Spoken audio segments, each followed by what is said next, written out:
distinguished ladies and gentlemen.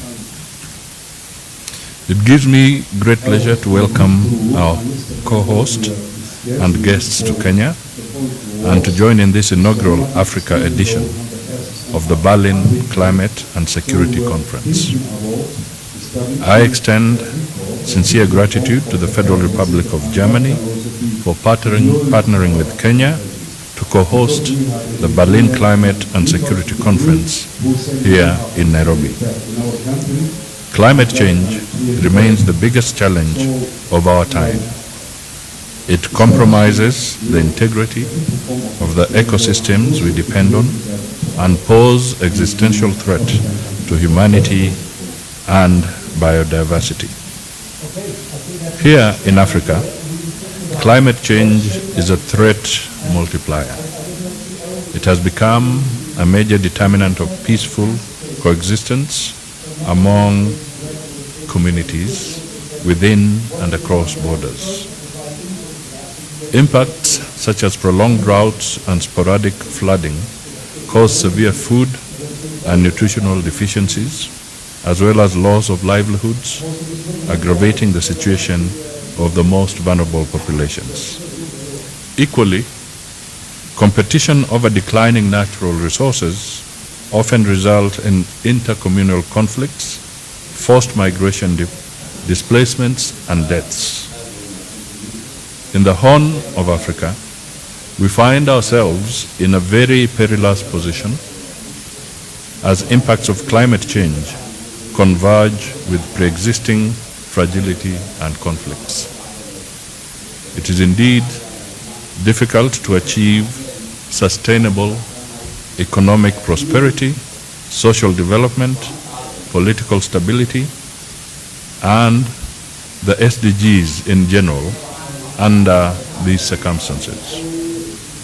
Therefore, this forum is both significant and timely, as it brings the climate change and its peace and security nexus in Africa to the global limelight. Africa is the least emitter of greenhouse gases, but the most affected by its impacts. However, we no longer see ourselves just as victims of climate change in need of support. We provide context-specific solutions based on regional realities and peculiarities. The African Union Peace and Security Council, for example, has underlined the importance of adopting a climate-sensitive planning dimension to peacekeeping and post-conflict reconstruction missions, and in development efforts to prevent any relapse to armed conflicts in fragile communities.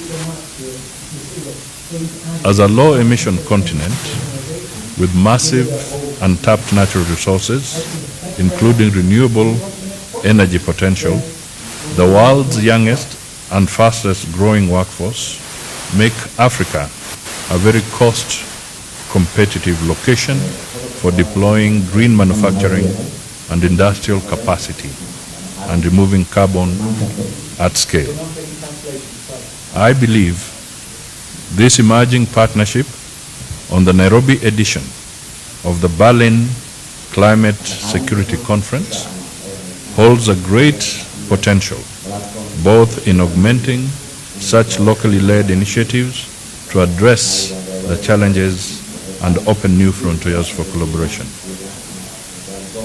Despite the challenge, Kenya has made significant strides in the efforts to combat climate change.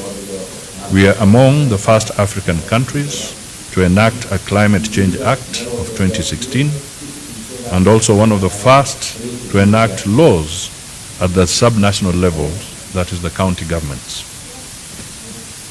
We have taken a whole of government approach in the spirit of leaving no one behind and in building synergies to address climate change in scale, including mainstreaming climate change in government programs and projects. To respond adequately to climate-related risks, to to peace and security, Kenya has already taken steps to strengthen coordination across different sectors and the institutional infrastructure to better understand and channel climate finance to build resilience for peace.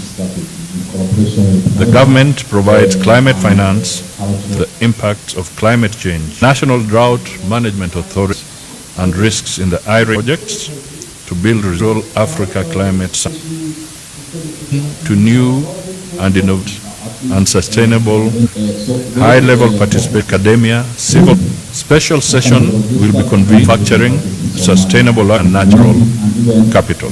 Conference will provide, in conclusion, summit and look for first edition.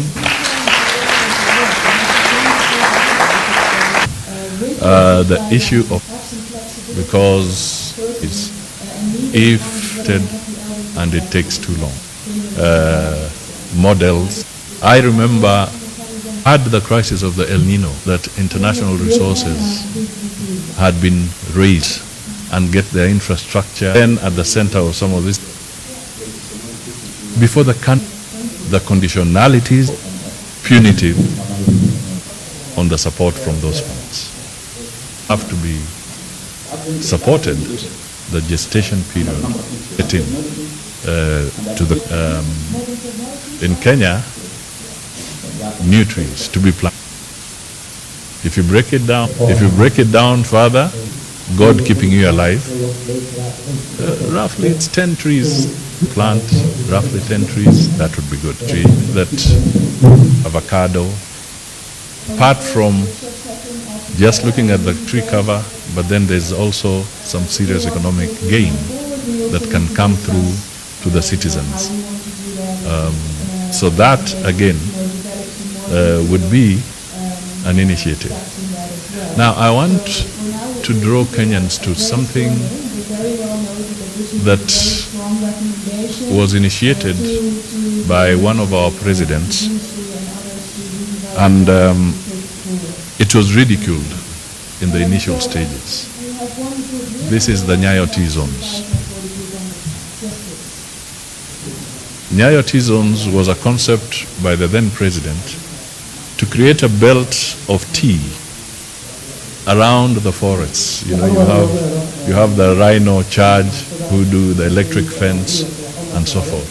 But the late president said that let us have tea, a belt of tea around the forests. And it looked like a joke. And I can tell you today, one of the public enterprises that is now generating profit and is no longer dependent on the exchequer is actually the Nyayo T-Zones Authority. Using the tea belt, they've protected substantive sections of forest, and at the same time, the country is now earning some dollars from the export of the tea that is picked. And once in a while, if you're flying, you will see some long belts of tea around forests. Now, tea is a tree. Tea is a tree. So even in the 10 billion that we are looking about, tea can be one of them.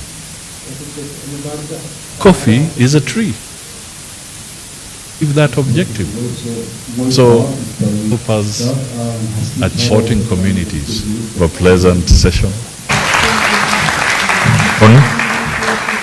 As those inspiring words, I do have a program at their pleasure. Rest of us, the session begins. The first panel, as our chief Makofi tafadhali, as